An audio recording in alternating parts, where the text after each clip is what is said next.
están sacando poesía en su isla. ¡Muletillas, farándula!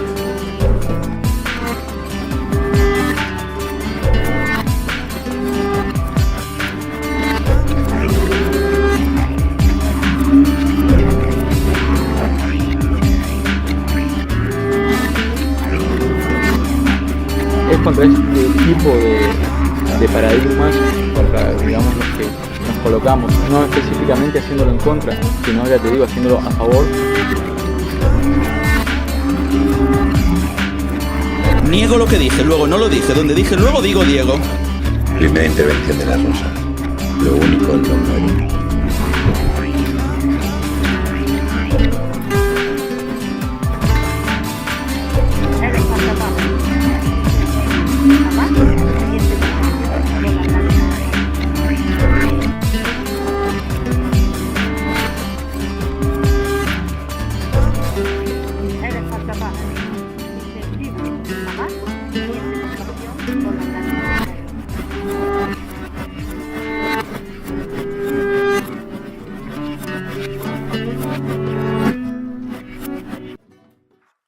Hoy en Hazlo tú misma tenemos una entrevista con Aníbal Cristóbal, que ha montado una editorial que se llama Kriller 71, y vamos a condimentar la entrevista con algunos poemas de los epitafios de Cabal que Kriller 71 ha editado.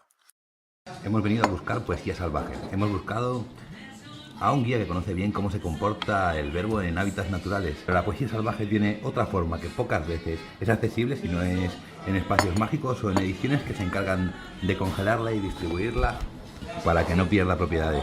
Una de estas editoriales es Kriller 71 de Barcelona, donde estamos ahora, con Aníbal Cristóbal. ¿Qué has cazado últimamente? ¿Perdón? ¿Qué has cazado últimamente? Bueno, ahora hace poco lanzamos un libro de Antidio Cabal, que es un poeta que era de Canarias y que ha vivido por Venezuela y por Costa Rica. Es un tipo de estos personajes muy excéntricos, muy particulares. Morí en un supermercado con un pollo en la mano. Me fui a la eternidad con el pollo que quería comerme. No sé si nos separarán. Y es un libro todo hecho de epitafios, un poco siguiendo la línea o la tradición de la antología de Spoon River. Es un libro donde él de alguna manera recupera la memoria o recupera la biografía de una serie de personajes a través de las inscripciones de sus lápidas, y lo hace con bastante humor, pero sin perder, digamos, cierto gusto por la metafísica que tiene él. Hemos publicado también ahora recientemente un poemario de un poeta brasileño llamado Manuel Ricardo de Lima, que no era, que era completamente desconocido aquí en España, y otro de un poeta norteamericano llamado Richard Jackson, un libro que se llama Resonancia, que está teniendo, así como, por suerte ha caído bastante en gracia entre los poquitos lectores de poesía, y veo que la gente se ha entusiasmado bastante con el libro de Jackson. Nos alegra mucho. ¿Cómo ha sido la caza? ¿Cómo habéis llegado a estos ejemplares? Mira, en general, digamos, nosotros lo que tratamos de hacer en Kriller 71 es, partimos de un par de premisas. Hay uno de los integrantes, una de las personas que trabaja así muy cerca nuestro, que es el crítico y poeta argentino Edgardo Dobri, decía una vez que un editor es alguien que ha estado buscando un libro de poesía en las librerías, no lo ha encontrado, entonces finalmente ha decidido que lo tenía que editar él mismo, ¿no? Creo que en algunos momentos nos pasa eso, que por un motivo u otro conocemos a determinados poetas que nos gustan mucho, que hemos venido leyendo durante tiempo, y vemos que aquí son completamente ignorados o que no se ha publicado nada.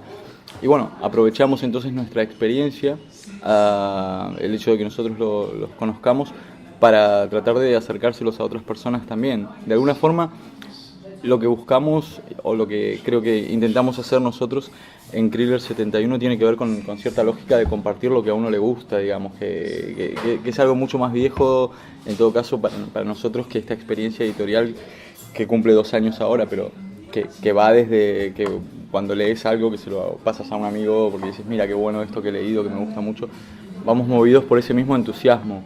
Y de alguna forma lo que buscamos también es capitalizar, digamos, la cuestión biográfica. Es decir, quizás en mi caso, por ser argentino y por haber vivido 5 años en Río de Janeiro y por haber hecho una serie de desplazamientos, tengo unas lecturas quizás diferentes a las lecturas de otros editores de poesía en España. Se trata de, bueno, de ver qué es lo que podemos acercar nosotros, qué lecturas, qué poetas podemos acercar nosotros, que quizás no son los mismos que están circulando en este momento, para dejar un poco también nuestra marca o nuestro grano de arena, en este caso, al panorama de la edición. Has tocado dos temas que nos interesan mucho. Uno es hacer lo que nos gusta y compartirlo, y el otro es el tema de cómo llevarlo a cabo. ¿La estructura editorial en general es acorde con hacer lo que nos gusta en el campo editorial? En general no lo sé. En nuestro caso, digamos, es una estructura completamente guerrillera, digamos, o inexistente. Es decir, yo muchas veces digo, mitad en broma y mitad en serio, que ni Kriller 71 es una editorial de poesía, ni yo soy un editor. Yo soy un señor que se busca la vida de cualquier cosa, que tiene una familia y que de alguna manera se disfraza de editor para poner digamos, en el circuito, o en un mínimo circuito donde yo puedo alcanzar unos libros que me parecen valiosos, digamos.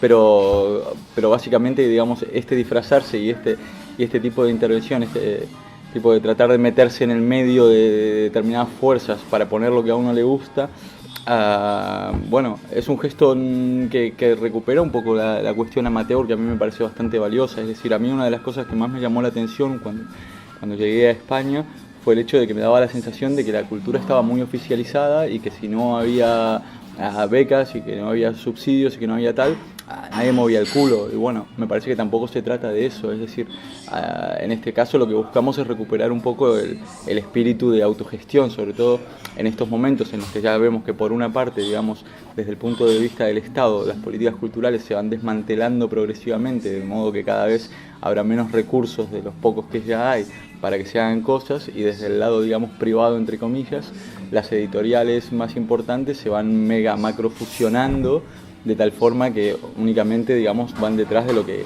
a ellos les interesa. Es decir, ya no veo que haya editoriales de referencia tan marcadamente en el panorama de la poesía como lo pudo haber habido años atrás.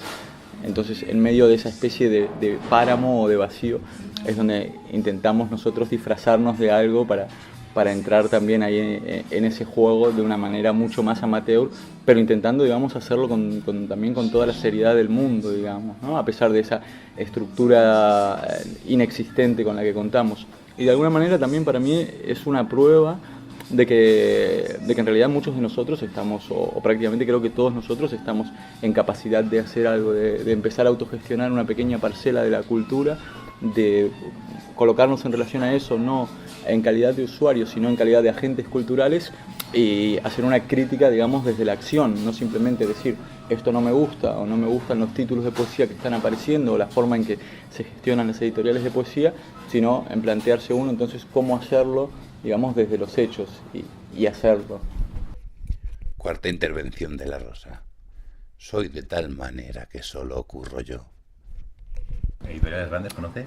Conozco, digamos, como las podés conocer tú, o como las podemos conocer digamos, los compradores o los lectores. Es decir, no he estado en editoriales grandes, pero solamente que esa relación de decir, han sacado un libro de este autor tan famoso y lo publica esta editorial, bueno, como me interesa el autor, sí, de comprarlo, ¿no? Pero no por dentro, digamos, no como para contarte secretos y poder hablar mal de ellas. Nos gustan mucho los secretos, así que nos tendrás que contar un poco cómo te has hecho tu disfraz de editor. Bueno, ya te digo, parte de esta cuestión de, por un lado, sentir que quizás la producción de poesía española no era lo que más me satisfacía, de ver que faltaban cosas que a mí me parecía que eran valiosas y que eran interesantes, y un poco en base a eso. Es decir, hay un caso puntual, por ejemplo, que es un poeta norteamericano llamado Robert Bringhurst, que yo lo había leído por primera vez cuando yo vivía en Brasil, y con esa cuestión así tan periférica, tan de pensar en relación, digamos, a que en Europa todo es 100 veces mejor, pensaba, bueno, esto en Argentina o en Brasil no está publicado, pero cuando llegue a España me voy a comprar el libro de este tío. Y entonces, bueno, nada, que me aburrí de buscarlo en todas las librerías hasta que caí en la cuenta que realmente el libro este no existía. Y eso, bueno, fue una especie de proceso de años, de conseguir el libro en inglés, de entrar en contacto con la editorial, Hasta que, bueno, un día me respondió Brainhurst y me dijo, bueno, sí, si lo quieres publicar tú lo puedes publicar. Y entonces es este tipo de cosas en las que uno, bueno, decide dar ese paso de tratar de traer algo que le parece que es valioso y que no está. Que en definitiva me parece que también es el mismo paso que tiene que ver para mí con la creación, es decir, también cuando alguien escribe o cuando alguien hace música o películas o lo que sea que haga, en definitiva está capacitado, no por ser un genio, sino porque cada persona yo creo que es un poco diferente de las demás, de traer algo que, digamos, que se pueda compartir, que si no lo hace él no lo va a hacer nadie, ¿no? Entonces creo que es un poco entender ese diferencial que tenemos cada uno de nosotros por nuestra formación, por nuestra biografía o por las casualidades y ver de qué forma podemos explotarlo. Ya te digo, en nuestro caso no partimos de haber recibido una herencia de 3 millones de euros y decir, bueno, vamos a hacer una editorial de poesía, ni de un conocimiento previo demasiado importante, más allá del hecho de que yo haya estado colaborando con alguna editorial en Río de Janeiro, una editorial, digamos, más pequeña, entre comillas, o independiente, de que me guste la poesía y poco más, ¿no? Y el resto es decir, bueno, si uno tiene las ganas de hacerlo, pues te metes ahí. Hoy en día hay tutoriales prácticamente de todo. Así aprendí a maquetar, así aprendí porque en general son procesos bastante artesanales que los superviso, los hago prácticamente todos yo mismo, salvo algunas traducciones y las fotografías de portada. Y ya está, digamos, hoy en día en la era de la reproductibilidad de la obra de arte, como decía, creo que era Benjamin, pues ya ves, o sea, tenemos muchos medios a nuestro alcance para hacer este tipo de pequeñas cosas. Y después yo creo que tiene que ver con la pasión y con el interés que tenga lo que haces, ¿no? Es decir, si realmente estás convencido y ves que es un proyecto propio que te involucra como persona y en el cual estás metido, pues yo creo que naturalmente ese entusiasmo va llegando a los demás también, ¿no? Y de alguna manera se va expandiendo, que es una de las cosas que me pone más contento también, ver que vemos que, ya te digo, que hay gente interesada, no solamente, digamos, por los autores que publicamos, que muchos de ellos son, como te decía, o eran desconocidos hasta el momento de la publicación en Critter 71 aquí, sino un poco también por lo que intentamos que sea nuestra forma de movernos y de relacionarnos con los demás, es decir, que de algún modo el vínculo que buscamos establecer con los lectores de poesía va más allá de decir, bueno, si tú compras nuestro libro, amigo, si no compras nuestro libro, no amigo, digamos, y ahí se acaba el diálogo, ¿no? La eternidad es un ataúd. Tiene que ver con una reflexión que yo hacía los otros días, que es el hecho de decir, bueno, publicar un libro de poesía y ponerlo en circulación y que eso llegue a algunos lectores es algo que puede suceder, que no es, digamos, tan extraño que pueda pasar. Ahora bien, hacer eso en una serie, es decir, manteniendo eso editorialmente durante algún tiempo, algunos años, ir lanzando libros periódicamente y que tengan un criterio y que de alguna manera todo eso se pueda articular dentro de una discusión de qué leemos en poesía, cómo leemos, qué se traduce, cómo se traduce, cuáles son los criterios que utilizan las editoriales a la hora de publicar, es decir, dentro de un debate más amplio, que es lo que, no diría que más nos interesa, porque realmente nos interesan mucho los autores en sí mismos, pero creo que es una fase complementaria del proyecto que sí que nos interesa, es decir, pensarlo un poco más, como te decía antes, en función de entendernos como agentes culturales y en función de hacernos conscientes de nuestra propia forma de participar de la cultura y no tanto como meros consumidores, ¿no? Es decir, abrir un poco más el diálogo, entender un poco qué es lo que pasa, cuántos ejemplares de poesía se venden en el país, cuáles son las librerías, digamos, que se hacen eco de eso. Escuchamos Bienvenida a Soledad de Carlos Chauen y ahora volvemos con la entrevista.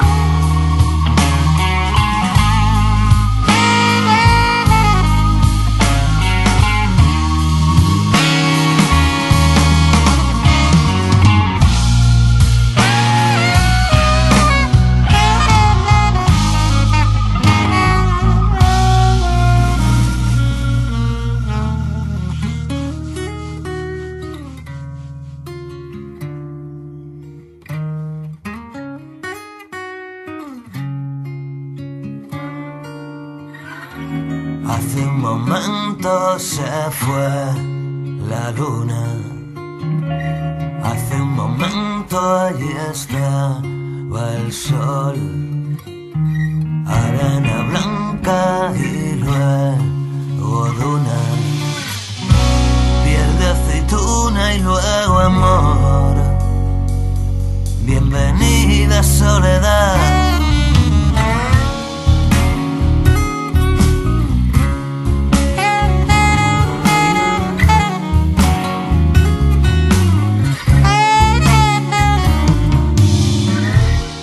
Tú me quieres como un objeto, que yo te quiero como animal.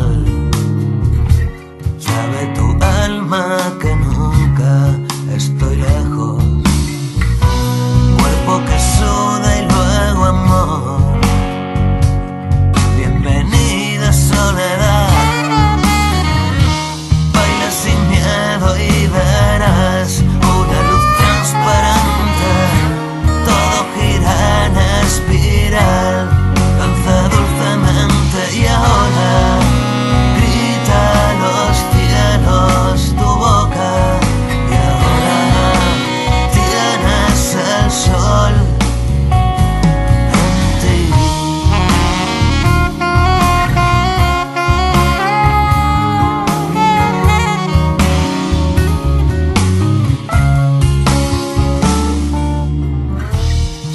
Sabemos que somos, que vemos. Dicen las flores que el tiempo del hombre es un frágil color, que como el viento que roza la cara como suave nube, ola que sube y luego amor. Bienvenida soledad. Baila sin miedo y verás una luz transparente, todo gira en espiral, danza dulcemente y ahora grita a los cielos tu boca y ahora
Bueno, ¿y con la creación qué relación tenéis? ¿Las portadas o, no sé, recetas de poesía de la calle?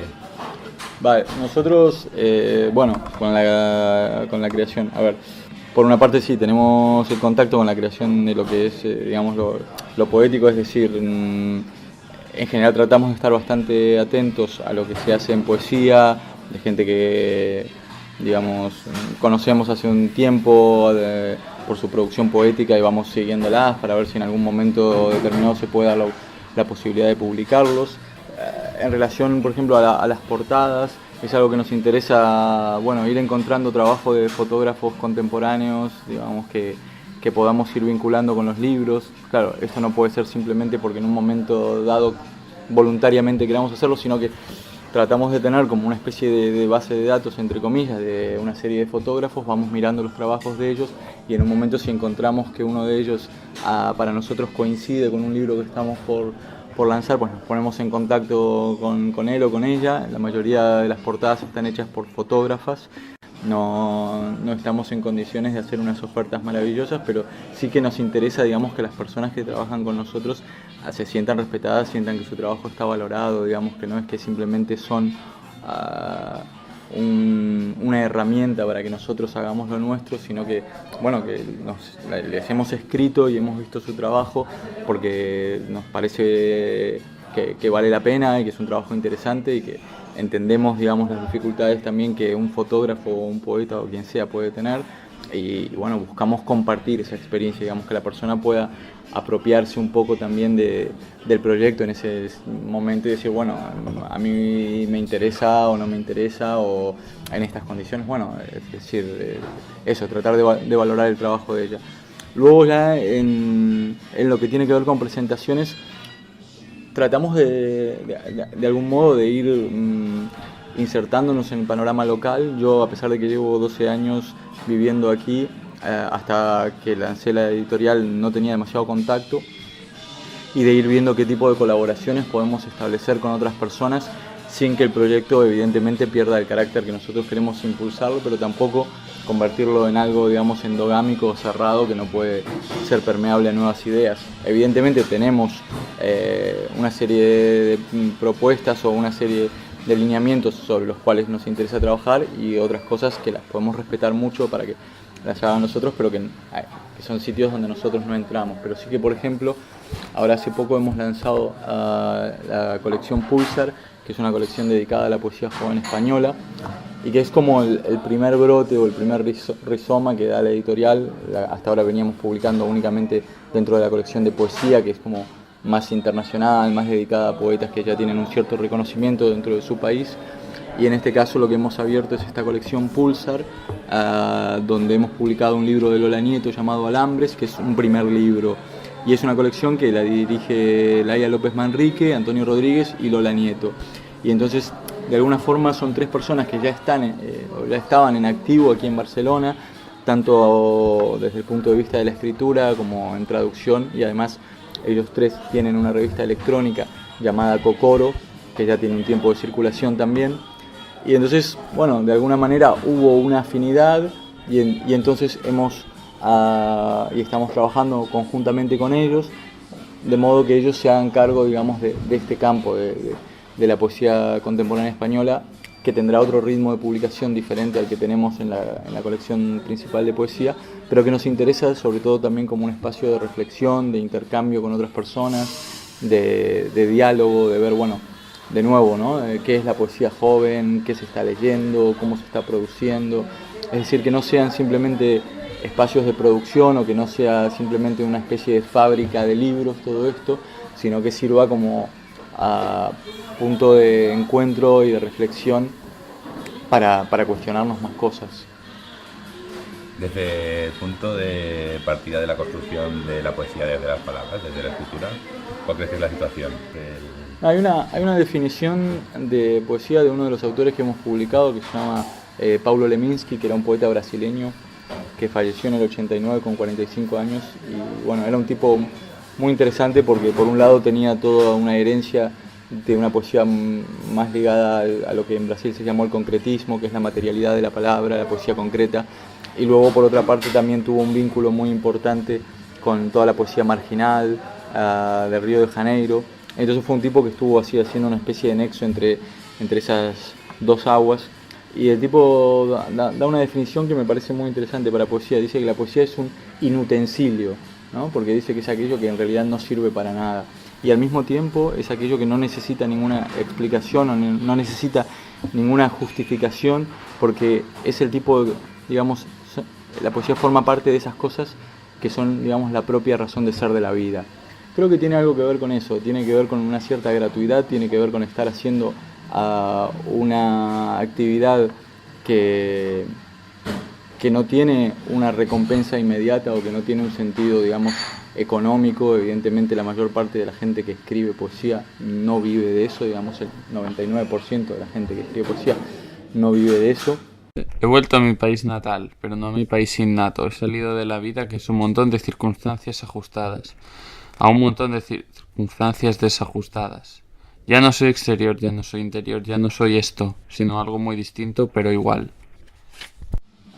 Yo particularmente lo veo como un espacio, una intimidad que uno construye en esa relación que tiene, en ese diálogo que tiene con las palabras, donde lo más importante me parece a mí es si uno consigue mantener eso en el tiempo, porque también una cosa que decía Leminski es esta, ¿no? Que hay mucha gente que a los 18 o a los 21 todos somos poetas, dice él, todos somos Rimbaud, y de alguna manera hay una serie de lugares que son accesibles para la poesía y para una persona que escribe con esa edad, pero que es más complejo ir manteniendo eso a lo largo de los años. Y cuando uno consigue mantener eso a lo largo de los años, que es lo que me parece que va ganando otra dimensión, de alguna manera desarrolla eso que te decía, desarrolla una intimidad con un tipo de material, que en este caso es el lenguaje, pero creo que el ejemplo vale lo mismo para quien pinta o para quien hace música o para quien hace cualquier cosa, que a través de ese tiempo que le va dedicando a eso, va desarrollando esa intimidad con un lenguaje que le permite acceder a una complejidad mayor, que digamos de expresividad, ¿no? Entonces va encontrando más matices. Y creo que además lo valioso de eso es que es algo que, ya te digo, que en el 99% de los casos hace no por una compensación económica, sino, digamos, por una satisfacción personal de encontrar en ese vínculo con ese lenguaje una forma de expresividad o de expresión que le resulte valiosa y que pueda permitirle un crecimiento. Algo así. Me pusieron un crucifijo entre las manos y el documento nacional de identidad y una foto de cuando estaba recibiendo la primera comunión y otra mientras fallecía, con la boca abierta para que me introdujera en la extrema unción. Me enterraron con adornos desechables de la realidad. No me hicieron acompañar de una cabeza de ajo o un trozo de azucena o de cualquier otra apariencia de la creación. No me pusieron nada que fuera como yo, caminante. Pone la superficie de mi losa, los ojos posteriores a la luz. Es ir madurando el criterio, intimando tu relación con el verbo, con los quehaceres, con las actividades que se materializan como se materializan. Sí que muy mal explicado, ¿cómo lo explico mejor? Sí, como que son procesos análogos, ¿no? Lo de la escritura de poesía y la edición. ¿Y esa analogía en la edición se materializa en alguna idealización? Bueno, en el caso de la edición, yo creo que como es una actividad más social, me parece. Es decir, la escritura, aún en el caso de que tú decidieras, digamos, escribir una serie de cosas y luego no mostrarlas a nadie por timidez o por lo que sea, creo que cumple ya como un primer circuito, digamos, donde tú mismo como escritor y como lector, pues procesas aquello, lo escribes, lo lees y se puede dar, no creo que necesariamente. Evidentemente sí que puede haber un anhelo que es perfectamente lícito y que en la mayoría de los casos se da, de que luego eso encuentre un lector y que ese lector pueda también tener algún tipo de vibración, algún tipo de emoción, algún tipo de percepción de esa lectura, pero me parece que en el caso de la edición sí que es un hecho, digamos, marcadamente social, es decir, es una forma de estar en tu comunidad y sí que ahí, digamos, yo veo un diferencial, o sea, una característica que es marcadamente diferente. Es decir, yo mi trabajo digamos, con la palabra como poeta, pues es algo que yo lo puedo tener ahí, puedo decidir en un momento si me interesa o no, estar a punto de publicar un libro y después tirarlo. Y eso de alguna manera no tiene tanta repercusión en mi relación con el mundo, ¿no? Pero en cambio, si yo decido que hago una pequeña editorial de poesía y edito unos autores, pues mínimamente tengo, a pesar, digamos, de esa cuestión salvaje que hablabas al principio, tengo que buscar también un poco optimizar mis estrategias dentro de, digamos, dentro de mantener esa línea lo más salvaje, otra vez usando tu término posible, de decir, bueno, voy a hacerlo muy radical en el sentido de poner una serie de autores que la gente aquí no los conoce, que quizás sean difíciles de leer y tal, pero al mismo tiempo tengo que buscar cómo acercárselos, porque si me quedo con el gesto más rebelde, digamos, de decir, yo hago esto, que en este momento, digamos, es un gesto ilegible dentro de la comunidad y tal, y luego eso no tiene ningún eco, es un chiste de uno, digamos, ¿no? Y en la medida en que para hacer una tirada de un libro lo tenemos que mandar a una imprenta y no hacemos una edición de un ejemplar para regalarle a un amigo, sino que hacemos una edición de X ejemplares, en nuestro caso son bastante pocos porque estamos comenzando, pero digamos de 300 ejemplares en general de poesía, y yo voy a librerías a llevarlo, bueno, pues de alguna manera yo también tengo que ver cómo, como se dice aquí, cómo mimarlos a esos libros, cómo, digamos, hacer divulgación de prensa, cómo intentar que ese libro llegue a determinados críticos a los que les puede interesar, para que eso tenga un calado dentro de la comunidad que permita que el gesto y que toda esa energía que uno está poniendo no quede perdida, digamos, en el espacio, sino que llegue hacia algún lado, para que no se convierta, como te decía antes, en el capricho de un loco que decidió que se iba a disfrazar de editor, sino que de alguna manera al menos sea un gesto que está disponible para su lectura. Es decir, a mí lo que me gustaría pensar es decir, si yo, como me ha pasado muchas veces, estar del otro lado, y como me pasa, digamos, muchas veces todavía, no conozco a determinados poetas y hay alguien que los edita, pues de puta madre. Y si además esa persona que los edita consigue distribuirlos más o menos en las librerías, que estén más o menos visibles, que alguien en algún suplemento, en algún sitio los reseñe, o sea, de alguna manera son formas que nos posibilitan el acceso a algo. Nosotros de alguna manera tenemos muy naturalizada cierta idea de que tenemos un acceso irrestricto a los contenidos, debido como a toda la explosión de la cuestión de Internet. Pero en realidad no es así, porque tampoco está todo en Internet, ni tampoco está todo en las librerías. Entonces ahí es donde me parece que el trabajo de edición de determinadas personas, ¿no? Ya no estoy hablando de lo que hago yo, sino de gente que dice, bueno, acá hay un autor que ha quedado poco conocido y que a nosotros nos interesa rescatar porque creemos que es bueno que se lea, es un trabajo valioso, pero es un trabajo que necesita también de estar acompañado para que ese gesto tenga una cierta visibilidad. Vuelvo a decirte, si yo edito 3 ejemplares y los reparto entre amigos míos y luego me quejo de que ese autor no se ha hecho, digamos, conocido entre las personas que podrían tener interés, en realidad hay una contradicción mía, digamos, en la energía que yo estoy disponibilizando y en el calado del gesto que estoy llevando a cabo. Todo esto, te vuelvo a decir, dentro de lo que cabe y lo que no cabe. Es decir, a nosotros nos interesa, por ejemplo, que los libros estén en las librerías, sí, pero no irrestrictamente. Nos interesa que estén en la medida en que la librería es una librería que entiende cuál es más o menos, digamos, el proyecto de una editorial independiente de poesía y puede mínimamente también habilitar el circuito de transmisión de la poesía. Digamos que sí, para que, como se dice en Argentina, yo deje un libro en la librería y me lo cajoneen, es decir, me lo dejen escondido en el último sitio, y luego a los 3 meses me digan, el libro no se ha vendido, a mí tampoco me interesa, es una pérdida de tiempo para ellos y es una pérdida de tiempo para nosotros. Entonces, de a poco se trata de ir encontrando a esa serie, digamos, de aliados, a esa serie de personas que tienen interés en cosas parecidas.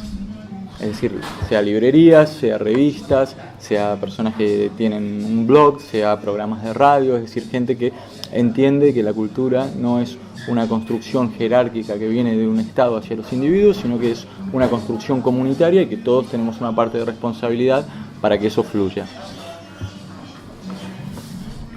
Que me entierren donde les dé la gana, y si quieren que se ahorren el ataúd y los pasos lentos del cortejo. La carne muerta tiene otro protocolo que la carne viva, No le hace falta la conciencia ni el cosmético dorado de lo finito. El pensamiento ha perdido sus funciones y el ángel de la guarda y el perro que lo recibía. Yo ya no pertenezco a los centímetros. No me interesa la intimidad del funeral. No os sigáis produciendo a costa mía. Vale, de acuerdo. Yo una duda conceptual. ¿Piensas el mundo del verso más como la poesía o como las poesías en plural? No, sí que creemos en la pluralidad de proyectos. Es decir, una de las cosas que más nos interesa justamente es cuidar y trabajar con esa pluralidad.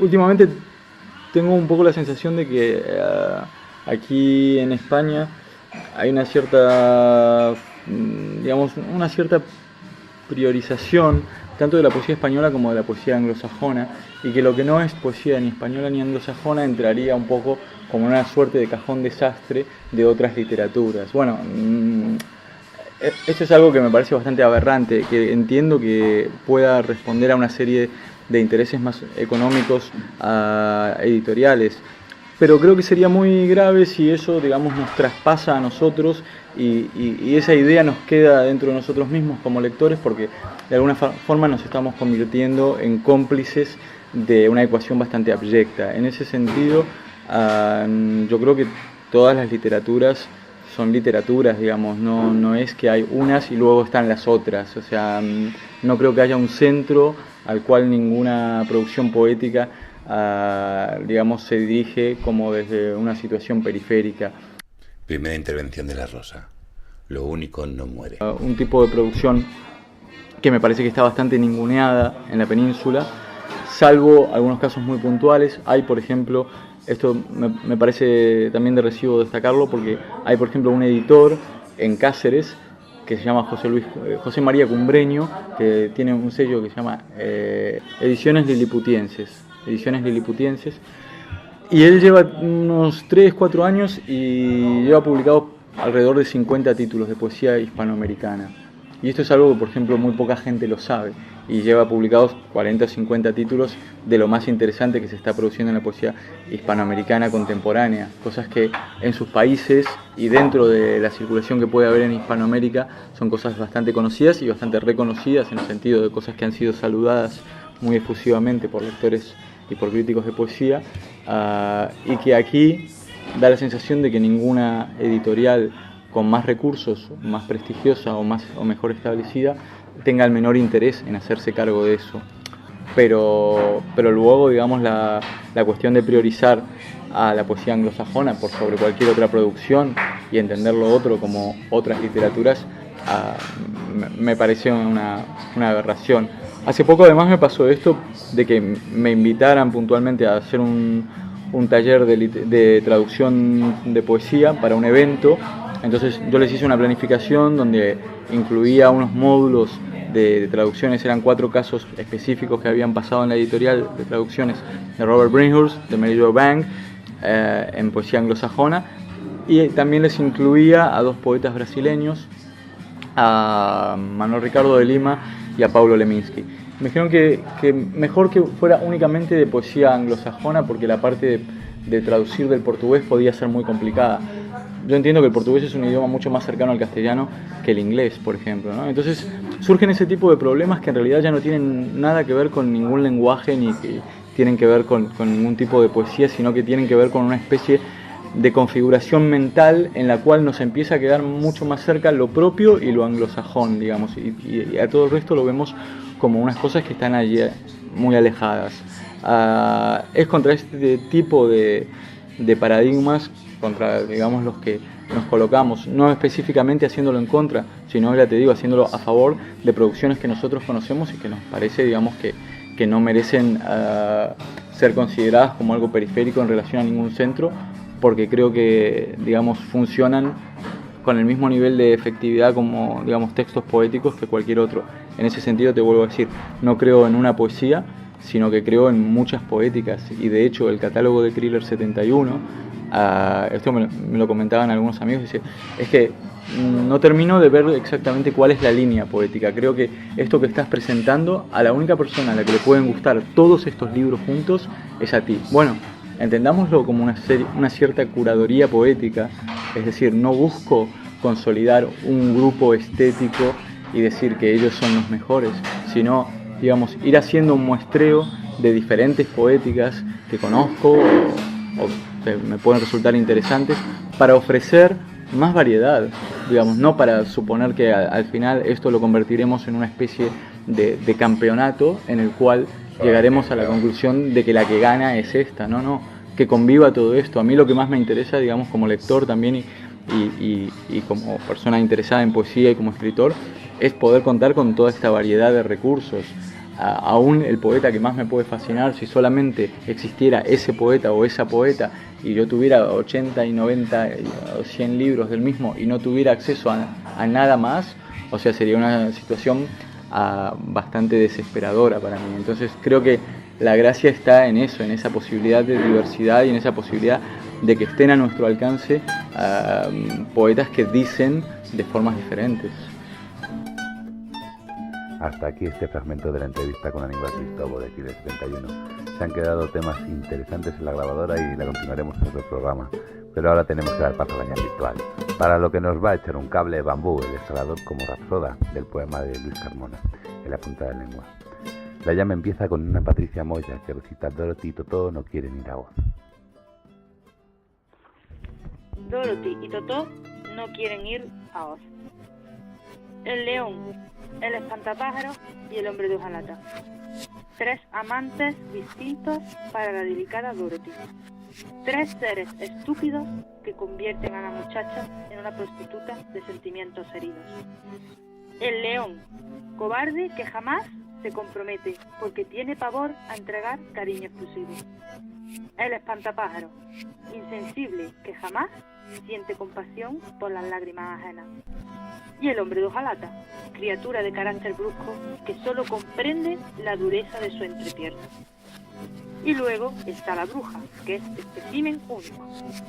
Mentirosa, hipócrita, retorcida, perversa. A su lado, el león, el espantapájaro y el hombre de hojalata son auténticos santurrones. Y, como todas las Dorothy del siglo actual, yo me quito los zapatos rojos, con las suelas llenas de mierda, para dejar de ser víctima y emprender el rumbo hacia el verdadero reino, esquivando, descalza, los falsos cruces de caminos que señalizan aquello que realmente no existe.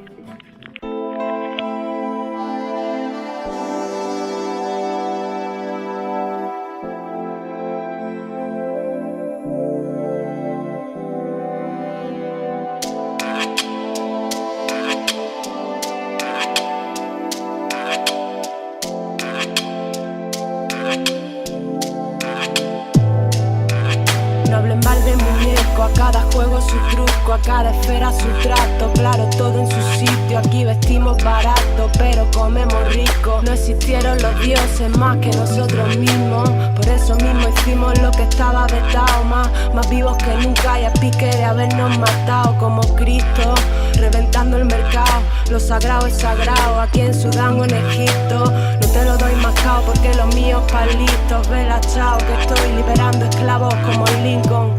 Echa pico en los huesos, en el chasis. Cállate, le explico a ver si se creen que es fácil. Voy por el desierto delirando con oasis, con Isis y una tabla ante el tsunami de la crisis en mis carnes. Por eso en lo mío no hay partner.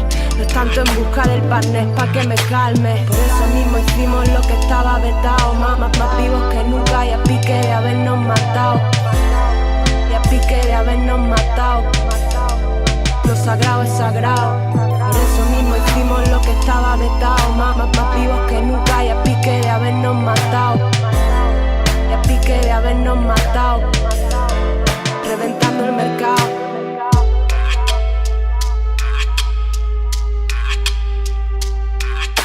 Vengan plancho mis cadenas y salgo guapa pa' la calle. Cuando el río suena, quiere sonar como por verdiales. Tú corre, ve y dile que ese cuento se lo saben los chavales. Aquí vienes por males, animales y seres humanos. A dos patas o a dos manos reclaman mieles del cielo, pero solo llueven palos y el dinero que no crece de los árboles, pero establece cánones. Al menos somos jóvenes, desciframos pirámides. Mírame bien, mis llantos son de todo menos estériles. Lo dejo escrito por si acaso pa' las efemérides. Ana de primero Atón, de segundo Parménides. Meriéndase dialécticamente a grupos de inútiles y me sale tan sutil que ni se pispan. Yo estoy especulando con varias opciones acerca del Big Bang. Ya no creo en nada salvo en mí misma, rompiendo corazones en molinos como Nicole Kidman. Por eso mismo hicimos lo que estaba vetado, más vivos que nunca y a pique de habernos matado. Y a pique de habernos matado. Lo sagrado es sagrado. Por eso mismo hicimos lo que estaba vetado, más vivos que nunca y a pique de habernos matado. Y a pique de habernos matado. Reventando el mercado.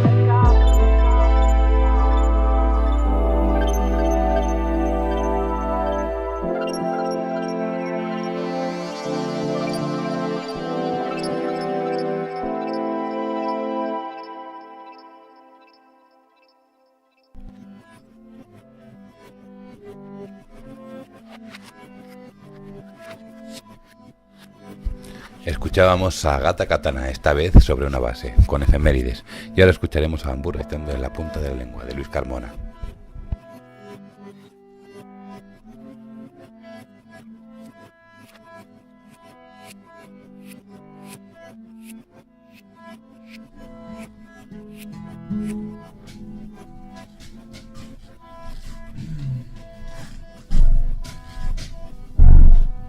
En la punta de la lengua.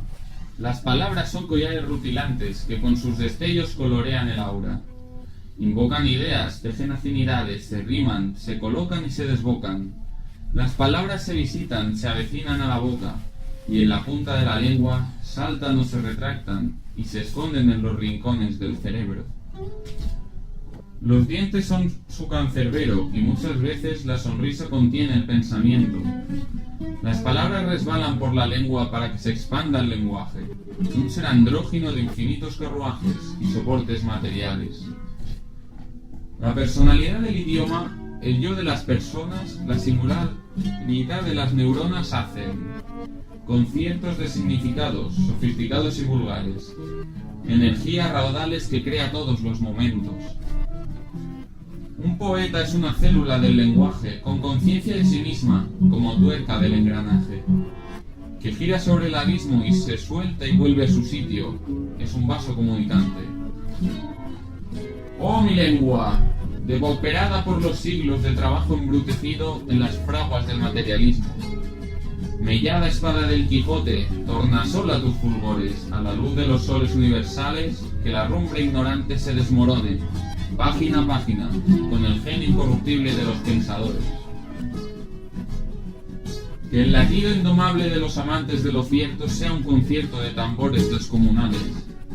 Que el espíritu y la razón bailen, suden y se agarren, argumenten y se amen, al ritmo de los timbales cardíacos del arte. Oh lengua materna, río refulgente de vocablos indispensables, muestra tu incontingencia dando rienda suelta a tu sublime resiliencia. El idioma, resultado intrahistórico de la convivencia, ha de inmolarse ardiendo en el vacío mediante muletillas, farándulas, máscaras, televisiones, periódicos, prensa roja, prensa rosa. ¡Ardan! Me honro a mí mismo con la cima del pensamiento, de los grandes genios deseo fervientemente no dar ni recibir menos que lo mejor de mí mismo.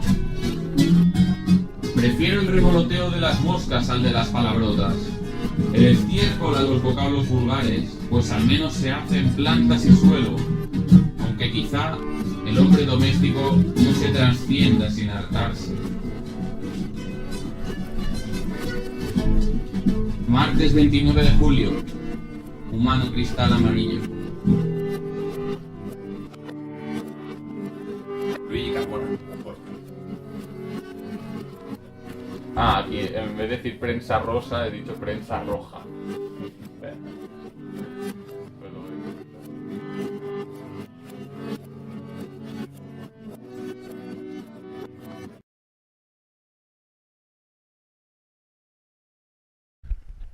Y ahora un poema de Irene X, Pulverizar la rosa.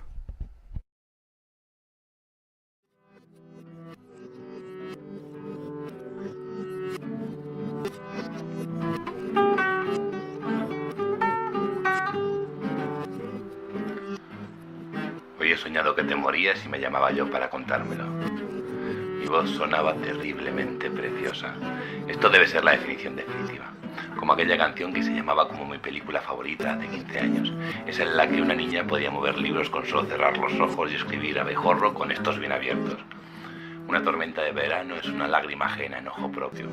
Como si volcarse en mí no fuese, literalmente volcarse en mí. Como una gotera de ácido sobre la cama, que va convirtiendo el lecho en uno de muerte.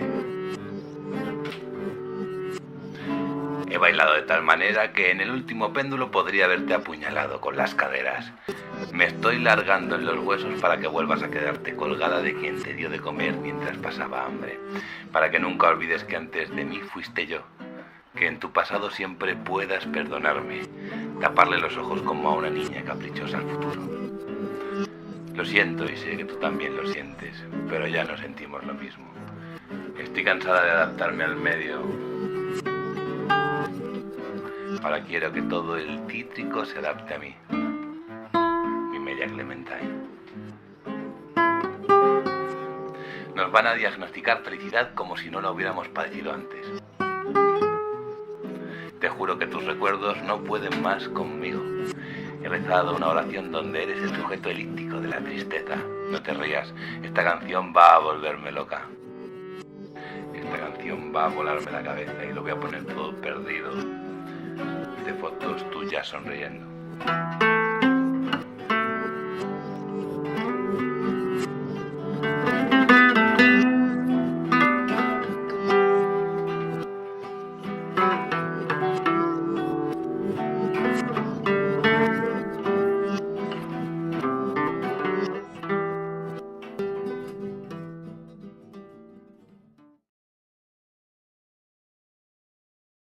Dije Diego.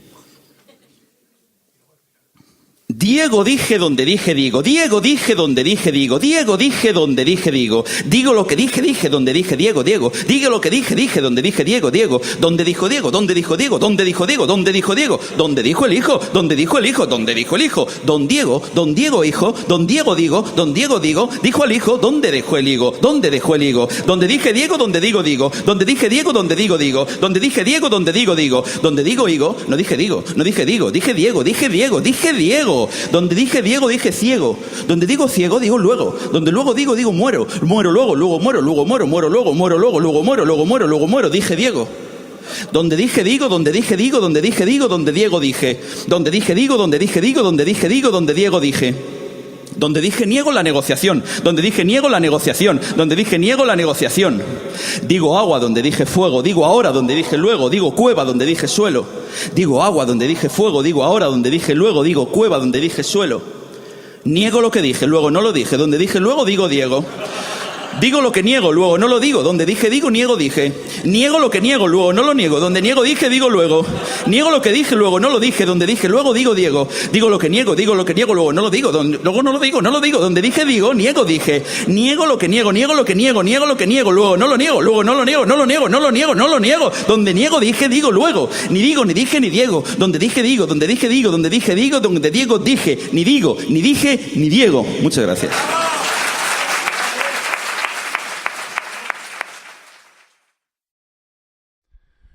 Escuchábamos Dije Diego de Jesús G. Y ya nos vamos. Damos mucho las gracias a las radios que nos retransmiten. Radio Almaina en Granada en el 107.1, Radio La Voladora en Amecameca 93.7, Radio Lila en el 107.5 de Pencahue, Radio Pirineo Huesca en el 102.8 y Radio Ciudad Abierta Sevilla online. A todas las personas que hacen posible el programa y sobre todo a ti, por hacernos un hueco. Hasta la próxima.